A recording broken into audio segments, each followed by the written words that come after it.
When the U.S. launched its invasion of Iraq in 2003, it wasn't just tanks, jets, and missiles that led the charge. It was the infantrymen on the ground, armed with weapons that defined the modern American soldier.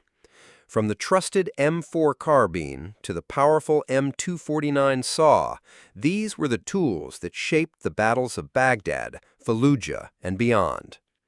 Today, we're diving into the infantry weapons that carried the U.S. Army through one of the most intense conflicts of the 21st century.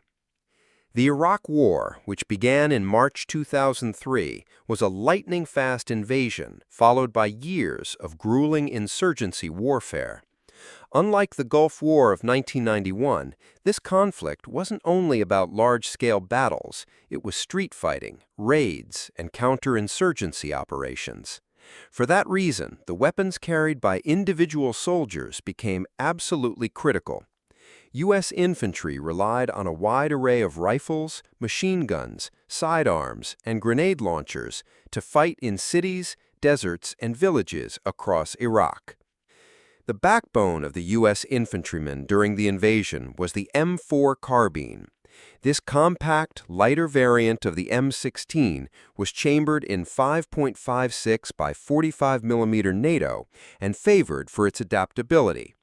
The M4 featured rails for attachments like optics, flashlights, and grenade launchers, which were especially useful in urban combat. Soldiers could customize their M4s depending on mission needs, an important advantage in the unpredictable environment of Iraq, where close-quarters fighting in buildings could shift instantly to long-range engagements across open desert. The M4 quickly became the symbol of the American soldier in Iraq. While the M4 dominated, the M16A4 still saw extensive use during the early phases of the invasion. With its longer barrel, it provided greater accuracy and range compared to the M4. Many Marines in particular carried the M16A4 equipped with advanced optics like the ACOG sight, which allowed for improved target acquisition in the harsh, sandy terrain of Iraq.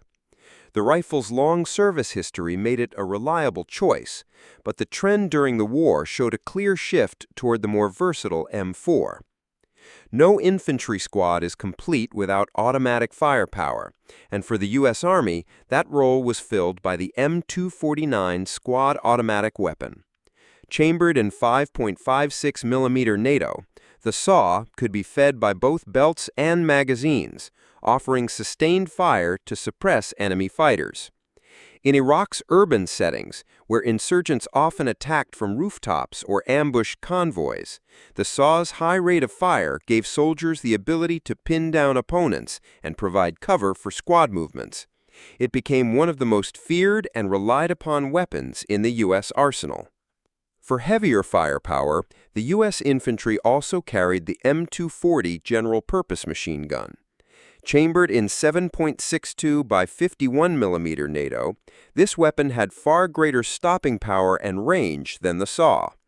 The M240 was often vehicle-mounted, but infantry units used it on the ground with tripods and bipods during defensive positions or raids. In an environment like Iraq, where ambushes were frequent, the M240 was a lifesaver. Its ability to fire sustained, powerful rounds made it perfect for defending convoys and checkpoints. Every soldier needed a backup weapon, and for most U.S. troops in Iraq, that was the Beretta M9 pistol. Chambered in 9 by 19 mm, the M9 wasn't the most powerful handgun, but it provided a reliable last line of defense. For officers, vehicle crews, and support personnel, the pistol was often the primary weapon. Its lightweight design and high-capacity magazine made it practical, though many soldiers voiced concerns about its stopping power in close-quarters fighting. Still, the M9 served faithfully throughout the invasion. Urban combat in Iraq often meant dealing with enemies hidden in buildings, alleys, or behind cover. That's where the M240 40 mm grenade launcher came in. Usually attached beneath the barrel of an M4 or M16, the M240 gave soldiers the ability to launch explosive rounds into windows, bunkers, or groups of insurgents. This weapon added versatility to every squad, allowing them to clear obstacles and strike enemies hiding behind barriers, a crucial advantage in cities like Fallujah.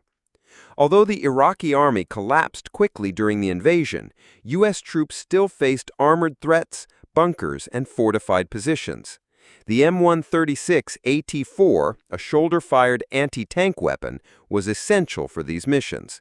Light, disposable, and easy to use.